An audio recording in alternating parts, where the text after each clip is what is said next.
할렐루야. 살아계셔서 지금도 우리와 함께 하시는 하나님을 찬양합니다. 오늘은 교회력으로 성령 강림 주일입니다. 예수님께서 승천하신 이후에 마가의 다락방에 모여서 예수님의 다시 오심을 기대하며 또한 예수님께서 주신 명령을 기억하며 열심히 기도하던 자들에게 성령님께서 임재하셨던 것을 기념하는 주일이죠. 저는 비록 우리가 시리즈의 설교를 나누고 있어서 이 성령 강림 주일에 대한 말씀을 나누지는 못하지만 우리 교회 가운데 이 놀라운 역사가 있기를 소망합니다. 성령님께서 충만하게 역사하셔서 하나님의 임재가 경험되어지는 예배가 또한 교회가 우리 교회 되기를 축복합니다. 저는 한 가지만 되면 이게 이루어질 수 있다라고 믿습니다.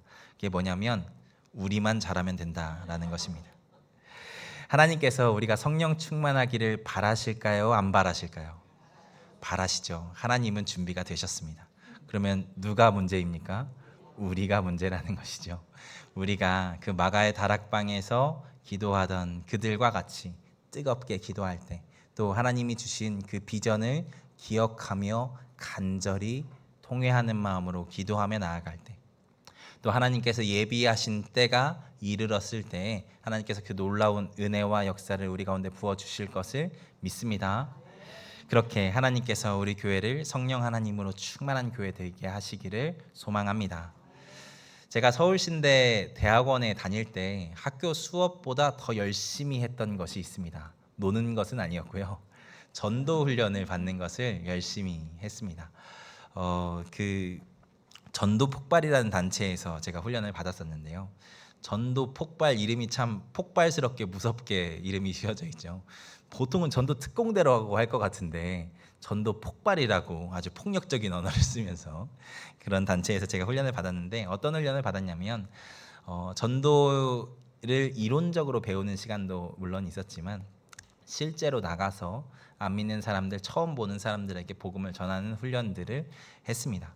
제가 왜 전도 훈련을 받아야겠다라는 생각들을 했었냐면 제가 그 당시에 서산으로 사역을 하고 있던 때였거든요. 그래서 매주 서산으로 가는 버스를 타고 내려가서 사역을 했었는데 그때마다 옆에 자리에 앉아 계신 분들과 이야기할 기회들이 생겼었습니다. 그런데 한 번은 제 옆에 남묘 호랭개교에 다니시는 신년님께서 제 옆에 앉으시더라고요. 그래서 그분의 신앙과 저의 신앙에 마치 바알 선지자들과 엘리야가 대결을 하듯이 이렇게 이야기를 나누었던 적이 있습니다. 그런데 이게 뭐 제가 밀리진 않았지만 이게 설명이 잘 안 되더라고요. 제가 나름 모태신앙으로 지금까지 신앙생활을 했었고 그리고 서울신대에서 신학교에서의 과정을 다 끝냈으니까 나름 신학적인 공부들도 어느 정도 한 상태였는데 뭔가 이게 복음이 제 안에서 정리가 잘 안 되어서 그랬는지 복음을 전하는 것이 참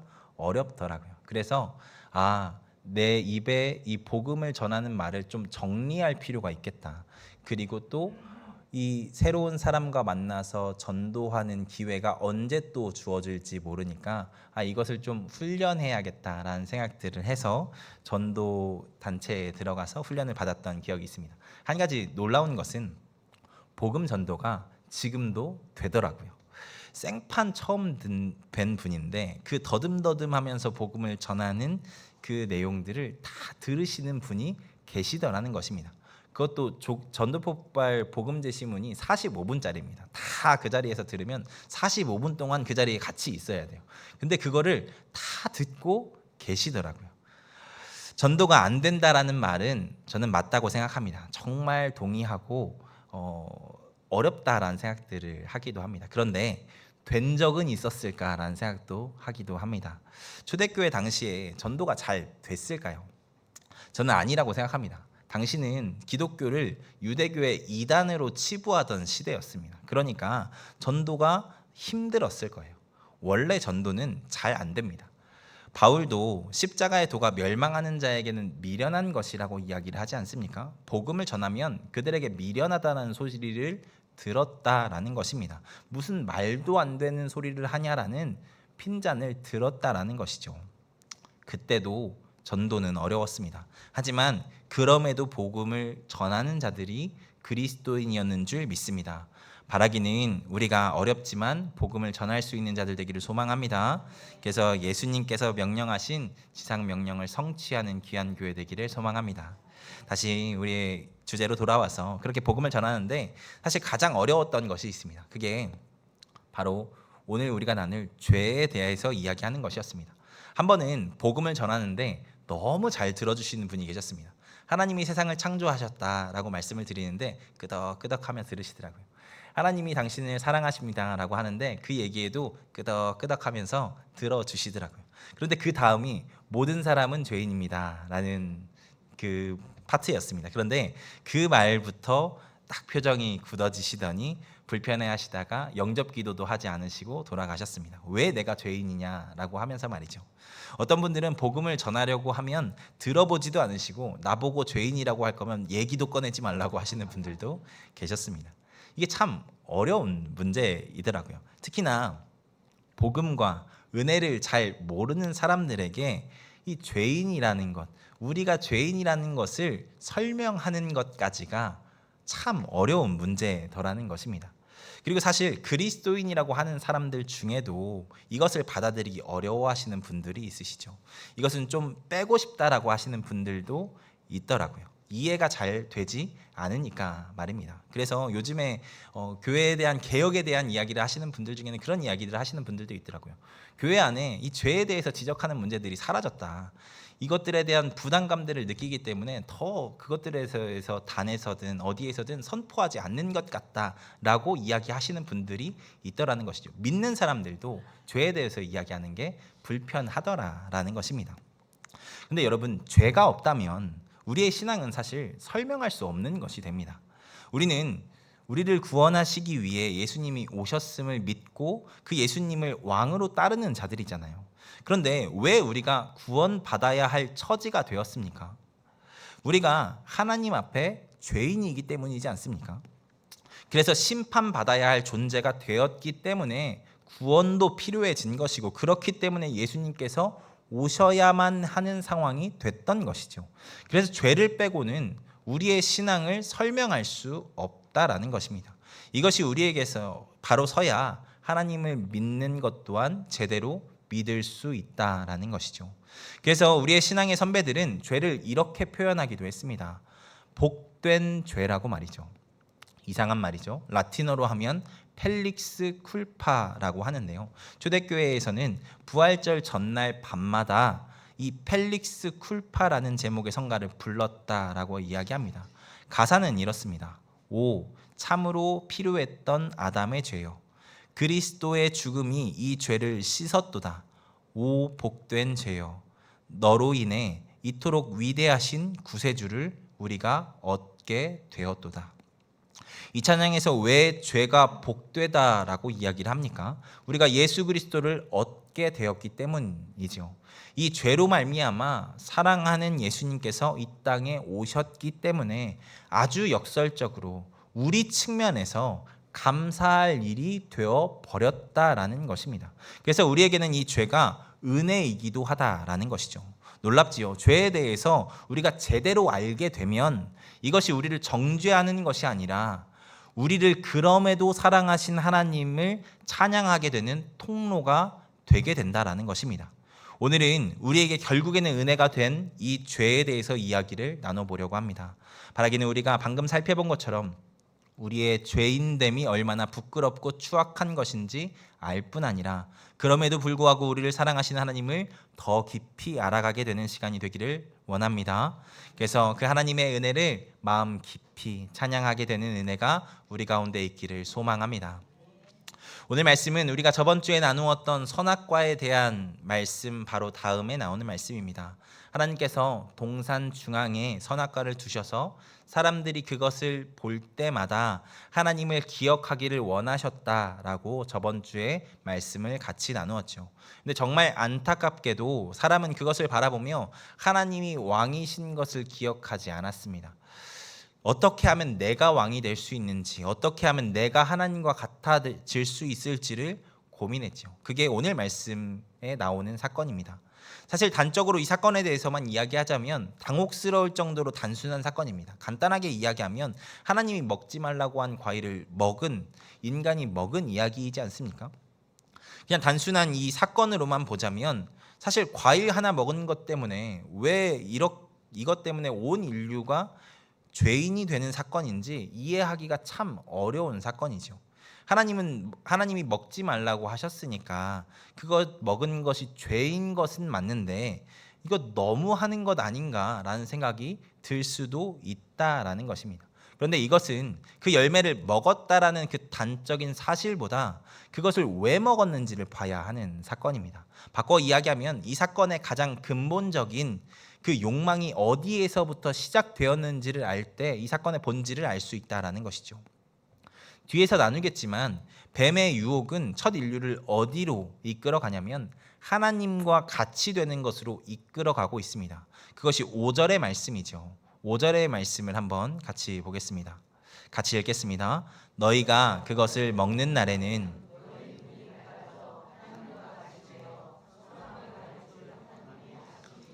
아멘. 뱀이 뭐라고 이야기합니까? 너희 눈이 밝아져서 하나님과 같이 될 것이라고 이야기를 하죠. 그리고 그 말을 듣고 여자가 먹고 남자에게 그 열매를 나누어 주게 합니다. 그러니까 첫 인류 아담과 하와는 배고파서 선악과를 먹은 것이 아닙니다. 혹은 궁금해서 호기심에 선악과를 집어든 것도 아닙니다. 그들의 욕망은 분명하죠. 하나님처럼 되는 것, 하나님과 같이 되는 것, 하나님의 자리에 내가 앉는 것, 그것이 그들의 욕망이었다라는 것입니다. 성경은 그 마음이 원죄이고 죄의 근원이고 시작이라고 이야기하는 것입니다. 사실 말씀을 보면 알지만 하나님은 그들에게 이미 하나님처럼 살 수 있는 모든 것을 주셨습니다. 우리가 계속해서 시작에 관하여에 대한 말씀을 나누고 있죠. 이 말씀 가운데 계속 나누는 것이지만 하나님은 애초에 우리가 하나님과 같이 살 수 있도록 많은 여건과 권한을 허락해 주셨습니다. 1장의 말씀을 보면 우리를 하나님의 형상으로 만들었다잖아요. 그리고 그 하나님의 형상으로 만든 자에게 생육하고 번성하고 정복하고 다스리는 권한을 주지 않으십니까? 그리고 2장에서 하나님이 만드신 만물에게 사람에게 이름을 붙이게 하시고 그리고 그 세상을 경작하며 지키게 하신 분이 하나님이시죠. 그러니까 하나님은 이미 사람에게 엄청난 권위로 하나님과 같이 살 수 있는 모든 여건들을 허락해 주셨다라는 것입니다. 다만 하나님을 왕으로 기억하며 그 선을 넘지 않으며 그 모든 권한을 누릴 수 있는 혜택을 다 주셨다라는 것입니다. 그게 하나님처럼 살 수 있는 유일한 방법이었습니다. 인간에게 있어서. 그런데 첫 인류는 거기에 만족하지 않은 것이죠. 여기에서 하나님과 같이 되려고 한다는 것은 그러니까 하나님이 되려고 했다라는 것입니다. 하나님의 자리에 내가 있으려고 했다라는 것이죠. 하나님이 허용해 주신 정도 그것을 누리는 것을 넘어서 내가 하나님이 되고 싶은 욕망을 사람이 품었다라는 것입니다. 그래서 하나님은 그들을 심판하실 수밖에 없었던 것이죠. 로마 황제 중에 티베리우스라는 황제가 있습니다. 예수님이 공생의 사역을 시작하실 때 로마의 통치를 담당하고 있던 황제였죠. 그런데 이 황제가 조금 정치의 환멸을 느끼고 카프리라는 섬에 잠시 요양차 이동을 하게 됩니다. 그때 근위병이었던 세야누스라는 장군에게 군사적, 행정적, 정치적 권한을 다 맡겨두고 그 섬으로 요양을 가게 되거든요. 이 사람 그 로마에 있던 그 사람들은 그 소식을 듣고 황제에게 이제 경배하기보다 이 세야누스에게 경배하기 시작합니다. 그래서 그에게 조공을 바치기도 하고 더 아부를 떨기도 하고 말이죠. 여기까지만 했으면 세야누스가 그래도 괜찮았을 것입니다. 그런데 세야누스가 거기에 만족하지 않습니다. 그 사람들의 이야기를 듣고 이 아부와 뭐 이런 것들을 받다 보니까 이제는 황제의 그늘로서 내가 이걸 받는 것이 아니라 내가 황제로서 이걸 받고 싶어진 것이죠. 그래서 그가 어떻게 하냐면 그 황제의 자리를 탐하게 되고 그럴 계획들을 세우게 됩니다. 그런데 안타깝게도 이 티베리우스 황제는 그 검은 속내를 눈치채게 되죠. 그래서 결국에는 이 사람은 참수가 당하게 되고 목졸라 죽임을 당하게 되고 그리고 그의 가문은 멸절되게 됩니다. 분에 넘치는 욕심을 부리지 않았다라면 다 가질 수 있었던 사람이 분에 넘치는 욕심을 가졌다가 모든 것을 잃어버린 사건이 이 사건이죠. 사실 아담과 하와 첫 인류가 저지른 짓이 바로 이것이라는 것입니다. 이미 황제처럼 지낼 수 있는 권한을 하나님께서 주셨습니다. 하나님의 형상대로 만드셨잖아요. 그런데 자신이 하나님의 형상인 존재였던 그 자신이 이 자신의 존재를 부정하고 이제 자기 자신이 단독자가 되려고 한 것입니다. 하나님이 되려고 한 것이죠. 성경은 그것이 바로 죄의 근원, 원죄라고 이야기합니다. 죄는 살인하고 간음하고 도적질하는 것도 죄이지만 궁극적으로 내가 하나님이 되려고 하는 마음이 죄입니다. 이것이 우리 안에 있는 죄를 일으키는 가장 근원적인 마음이라는 것이죠. 성경은 바로 이것이 우리 모든 인간에게 있다라고 이야기를 하고 있는 것입니다. 그래서 모든 사람이 죄를 범하였다라고 로마서에서도 이야기를 하는 것이죠. 우리 안에 그 하나님처럼 되려고 하는 마음이 있기 때문에 말입니다. 나는 그런 마음이 없는데요. 그렇게 이야기하실 분이 이 자리에 계실지 모르겠습니다. 나는 내가 하나님 되고 싶은 생각을 해본 적이 없습니다. 라고 말이죠. 그런데 그 마음은 사실 다른 마음이 아니라 하나님 편에서 보면 그렇게 하나님이 되려고 하는 교만한 마음을 품는 것이지만 인간 편에서 보면 이기적인 마음을 품고 사는 것이라고도 우리가 쉽게 해석을 할 수 있습니다. 사실 모든 사람이 이기적인 마음, 교만한 마음을 가지고 있죠. 이기적이다라는 이기심의 뜻이 무엇입니까? 자기의 자신의 이익이나 행복만 추구하는 마음, 타인의 처지나 사회적 이익을 돌보지 않는 마음을 이기심이라고 이야기를 하죠. 그렇게 나만 존재하는 세상에서 살기를 원하는 마음, 그게 내 세상에서 내가 하나님이 되려는 마음과 같은 마음이지 않겠습니까? 그것이 원죄의 마음이라고 성경은 지적하고 있는 것이죠. 왜 다툼과 폭력이 일어납니까? 나만 맞다는 것, 내가 제일 강해야 한다는 오만, 내 신경에 거슬리면 참지 못하겠다라는 분노, 나에게 불편함을 준다는 그 이기심 때문에 다툼이 일어나지 않습니까? 왜 세상에 거짓과 사기가 판을 칩니까? 내가 이득을 얻기를 원하고 나의 뜻대로 상황을 조종하고 싶고 나의 탐욕이 성취되기를 바라는 그 나의 욕심으로 인해 거짓의 죄들이 발생하죠. 결국 내가 하나님이 되어 내 인생뿐 아니라 내가 속한 공동체와 사회와 세상에 내 마음대로 하고 싶어하는 우리 안에 있는 그 원죄가 세상을 이렇게나 어렵게 고되게 만들고 있다라고 성경은 정의하고 있는 것입니다. 인류는 그렇게 우리뿐 아니라 이웃을 그리고 나아가 세상을 자기의 욕심으로 파괴하며 존재해 왔습니다. 미국의 다큐멘터리 중에 인류 멸망 그 후라는 제목의 작품이 있습니다. 만약에 지구에 인간이 한순간에 없어진다면이라는 가정으로 사람이 없어지고 난 뒤 하루, 10일, 1년, 20년, 10,000년 뒤의 상황을 보여주죠. 참 씁쓸한 것은 지구상에 사람이 없어지니까 오히려 지구가 회복되고 좋아지더라고요.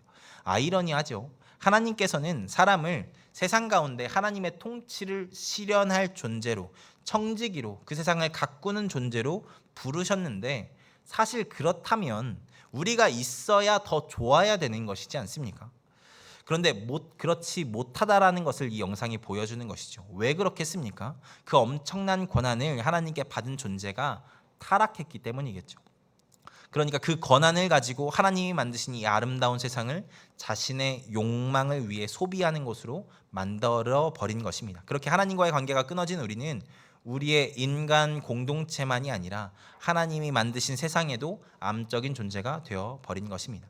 내가 하나님이어야 하니까. 자연이 어떻든 다른 이웃이 어떻든 나만 괜찮으면 되니까, 나만 편하면 되니까 하는 그 이기심이 세상과 사회를 이렇게 만든 것이라는 말입니다. 성경은 바로 우리가 그런 존재라고 이야기합니다. 그 이기심, 내가 하나님이 되고 싶어하는 욕심, 욕구를 내재하고 있는 존재, 그런 배덕한 존재가 우리이며, 또한 하나님이 만드신 세상을 지키고 가꾸라는 명령은 지키지 않은 채 도리어 하나님이 만드신 세상의 가장 큰 적이 되어 파괴하는 존재가 우리라는 것이죠. 그리고 그런 존재에게 하나님은 심판을 말씀하십니다. 반드시 죽을 것이라고 말이죠. 너무 당연한 것이지 않겠습니까? 하나님께 엄청난 반역을 저지른 존재가 우리니까요. 우리는 하나님의 자리를 빼앗으려고 했고 하나님이 만드신 세상을 빼앗으려고 한 존재들입니다. 그 모든 조화롭던 세상을 깨뜨린 존재이기도 하죠. 그러니까 우리는 심판받아 마땅한 존재라는 것입니다. 사실 아담의 때에 즉결 처형을 받았어도 할 말이 없던 존재들이죠. 그렇다면 우리가 이 자리에 존재도 하지 못했을 것이고 그것에 대해서 어떤 의문도 품지 못할 존재가 바로 우리라는 것입니다.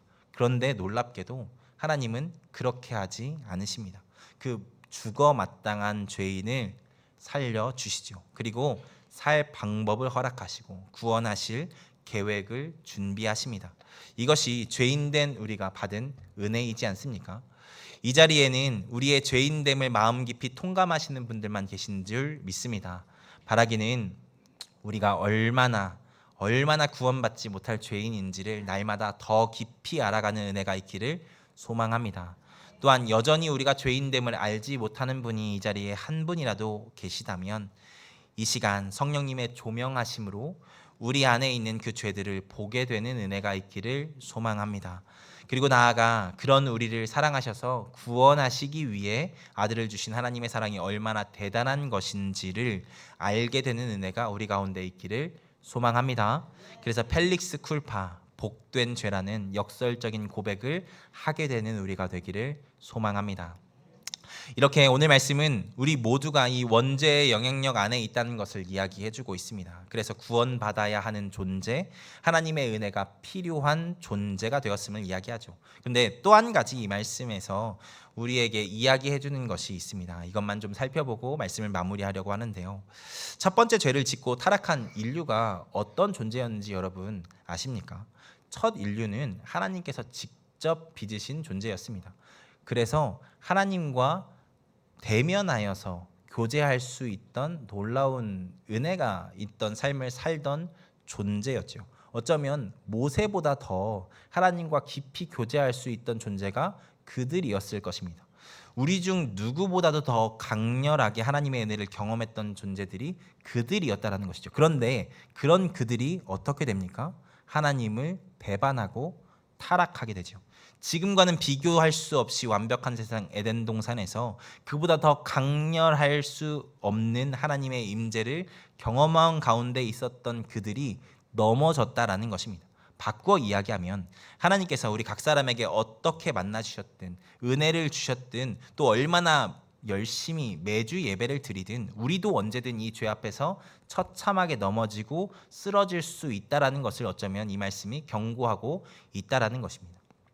아니 어떻게 그 강렬한 임재 가운데 있던 자들이 타락하게 된 것입니까? 그것을 오늘 말씀에서 여자가 뱀에게 대답하는 것을 통해서 우리가 살펴볼 수 있죠. 여자는 하나님께서 동산 모든 열매를 먹지 말라고 하시더냐라는 뱀의 질문에 이렇게 대답을 합니다. 동산 나무의 열매를 우리가 먹을 수 있으나 동산 중앙에 있는 나무의 열매는 하나님의 말씀에 너희는 먹지도 말고 만지지도 말라 너희가 죽을까 하노라 하셨느니라. 이 대답을 잘 보시면 여자가 하나님의 말씀을 왜곡하고 있다는 것을 알 수 있습니다. 하나님은 그렇게 말씀하지 않으셨거든요. 창세기 2장 17절의 말씀을 한번 보겠습니다. 같이 읽겠습니다. 선악을 알게 하는 죽으리라 하시니라. 아멘. 여기서 하나님은 먹지 말라 하셨지 만지지 말라 하지 않으셨습니다. 그리고 죽으리라라고 확정적으로 말씀하셨지 죽을까 한다라고 말씀하지 않으셨습니다. 그런데 왜 여자가 이렇게 대답을 했을까요? 어쩌면 여자는 하나님께서 선악과를 먹지 말라고 하신 것이 선악과의 건강을 위협하는 독성이 있기 때문이라고 해석을 했을 수도 있겠다라고 저는 생각을 했습니다. 그러니까 만지지도 말라고 하지 않으셨던 그 하나님의 말씀에 이 만지지도 말라는 말을 덧붙이지 않았을까요? 하나님께서 죽게 하시겠다라는 것을 그 열매로 인해 죽을 수도 있는 위험이 있다라는 것으로 바꾸어 말한 것은 아닐까요? 의도가 어찌 되었든 그렇게 첫 번째 인류는 하나님의 뜻을 마음대로 상상했습니다. 하나님께서 하나님과의 관계를 기억하라고 만드신 그 선악과를 바라보며 자기 나름의 하나님의 의도를 상상한 것이죠. 사실 그들은 하나님께 직접 여쭤볼 수 있는 여건도 되는 자들이었습니다. 왜 선악과를 만드셨고 먹으면 죽으리라고 말씀하셨는지 여쭤볼 수 있었다라는 것이죠. 그런데 묻지 않고 그저 자기가 생각하는 하나님을 이렇게 이야기를 한 것입니다. 그 틈을 또한 뱀이 놓치지 않죠. 그리고 너희는 결코 죽지 아니하리라. 너희가 그것을 먹는 날에는 너희 눈이 밝아져 하나님과 같이 될 것이다 라고 이야기를 하죠. 하나님은 분명히 죽는다고 하셨는데 사탄은 절대 죽지 않는다고 말씀을 정면으로 왜곡합니다. 하나님은 그것을 극도로 경계하신 하나님이십니다. 요한계시록 22장 말씀을 보면 이런 말씀이 있습니다. 제가 읽어드리겠습니다. 내가 이 두루마리의 예언의 말씀을 듣는 모든 사람에게 증언하노니 만일 누구든지 이것들 외에 더하면 하나님이 이 두루마리에 기록된 재앙들을 그에게 더하실 것이요 만일 누구든지 이 두루마리의 예언의 말씀에서 제하여 버리면 하나님이 이 두루마리에 기록된 생명나무와 및 거룩한 성의 참여함을 제하여 버리시리라. 하나님의 말씀을 임의로 더하거나 빼지 말라는 것입니다. 그것을 하나님께서 결단코 용납하지 않으시겠다라는 것이죠. 이것을 믿는 우리가 주의해야 할 것입니다. 우리도 모르는 사이에 내 뜻대로 하나님의 뜻과 명령을 해석하고 마음대로 신앙생활을 할 수 있다라는 것이죠. 자주 하는 실수가 이런 것이죠. 하나님은 사랑의 하나님이시잖아. 다 용서하실 거야. 대충 타협하고 내 마음대로 살아도 다 품어주실 거야 라고 말입니다. 하지만 성경은 그렇게 이야기하지 않습니다. 하나님은 심은 대로 거두시는 하나님, 심판하신 하나님이심을 고백하시죠. 이거는 구약에서만 이야기하는 것이 아닙니다. 신약에서도 분명 이야기하는 바이죠. 바울이 로마서 2장 6절과 8절, 6절에서 8절의 말씀에서 이렇게 고백을 하는 것을 볼 수 있습니다. 하나님께서 각 사람에게 그 행한 대로 보응하시되 참고 선을 행하여 영광과 존귀와 썩지 아니함을 구하는 자에게는 영생으로 하시고 오직 당을 지어 진리를 따르지 아니하고 불의를 따르는 자들에게는 진노와 분노로 하시리라. 하나님은 행한 대로 심판하시는 하나님이시래요. 선을 행한 자에게 영생을 주시고 당을 짓고 진리를 따르지 않는 자들은 심판하시겠다라고 말씀을 하십니다. 그런데 우리는 그런 말씀은 잘 기억하지 않고 나를 사랑하신 하나님, 나를 용서하신다는 하나님, 내가 듣기 좋고 마음이 편한 말씀만 묵상하려고 한다는 것이죠. 그런데 오늘 말씀은 바로 거기에서부터 우리의 신앙이 무너질 수 있다라고 경고를 하고 있는 것입니다. 또 이번 주 새길 말씀이기도 한 야고보서 1장 14절부터 15절 말씀을 한번 같이 보겠습니다. 야고보서 1장 14절과 15절 말씀입니다. 제가 같이 읽겠습니다. 오직 각 사람이 시험 받는 것은 욕심이 잉태한즉 죄를 낳고 죄가 장성한즉 사망을 낳느니라. 아멘. 이 말씀은 시험 당하는 사람들이 하나님이 자신을 시험하신다라고 이야기하는 것을 야고보 사도가 듣고 그것에 대해서 대답한 말씀입니다. 하나님은 아무도 시험하지 않으신다라고 하면서 말이죠. 야고보 사도는 단호하게 이야기합니다. 하나님이 너희를 시험하시는 게 아니라 너희 마음속에 있는 그 욕심이 너희를 시험에 빠지게 하는 것이라고 말이죠. 이렇게 야고보 사도가 상대하고 있는 그들은 하나님을 그렇게 상상하고 있는 것입니다.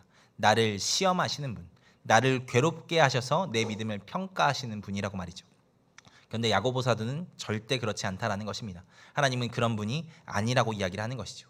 이렇게 오늘 말씀은 우리 믿는 자들에게 더욱 경고하는 말씀입니다. 하나님의 말씀을 제대로 듣고 믿지 않으면 사단이 그 틈을 놓치지 않고 파고들어서 우리의 믿음의 걸음을 실패하게 만들 수 있다라는 것이죠. 교회를 다니고 신앙생활을 하고 하나님을 믿는다고 하면서도 여전히 내 생각과 내 고집을 말씀 위에 두는 버릇을 버리지 못한다면 우리 역시 에덴 동산에서의 아담과 하와처럼 단 한순간에 처참하게 무너질 수밖에 없다라는 것입니다. 바라기는 우리 모두가 내 고집을 꺾고 하나님의 말씀 앞에 서는 자들 되기를 소망합니다. 그래서 아담이 걸어갔던 그 어리석은 실패의 걸음을 반복하지 않고 끝까지 믿음의 자리를 신실하게 지켜내는 거룩한 주의 백성 된 자들 되기를 소망합니다. 여러분, 그러기 위해서 말씀 보셔야 됩니다. 성경이 우리가 하나님의 말씀이라고 고백하잖아요. 그 말씀이 읽음 가운데 하나님의 뜻을 우리 가운데 보여주실 것입니다. 우리 마음대로 하나님의 뜻 상상하지 마시고 말씀을 보시기 바랍니다. 그리고 묵상하시고 암송하시고 기도하셔야 합니다. 하나님께서 그 가운데 하나님의 뜻을 밝히 보여주실 것입니다. 그렇게 나아갈 때 첫 인류의 실패를 우리가 답습하지 않을 수 있는 줄 믿습니다. 바라기는 그렇게 날마다 하나님의 뜻을 분별하며 하나님과 동행하며 살아가는 우리가 되기를 소망합니다.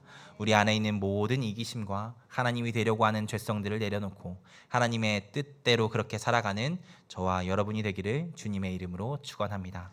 기도하겠습니다.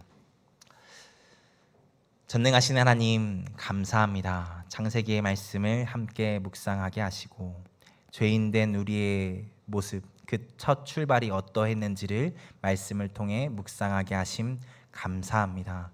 하나님, 우리가 정말 하나님 앞에 용서받을 수 없는 부끄러운 죄를 지었음에도 불구하고 하나님께서 그 큰 죄들을 하나님 용서하여 주시고 그러기 위해 예수 그리스도를 십자가에 못 박게 하여 주셨다라는 것을 우리가 말씀 가운데서 살폈사오니 하나님, 우리에게 그 더러운 죄악들 때문에 오신 그 예수님의 은혜를 기억하며 날마다 감사하며 살아갈 수 있는 우리가 될 수 있도록 주님 붙잡아 주시옵소서. 하나님, 또한 말씀 가운데 기도 가운데 살아가지 않으면 믿는 우리도 그 걸음 가운데서 실패할 수 있다라는 것을 말씀을 통하여서 또한 들었사오니 날마다 말씀 가운데 기도 가운데 또한 묵상함 가운데 하나님의 뜻을 분별하며 살아나가는 우리가 될 수 있도록 주님 붙잡아 주시옵소서. 그리하여서 하나님 나라 가기까지 끝까지 그 믿음의 걸음을 걸어갈 수 있는 우리가 될 수 있도록 주님 붙잡아 주시옵소서. 감사합니다. 사랑합니다. 예수 그리스도의 이름으로 기도하였습니다. 아멘.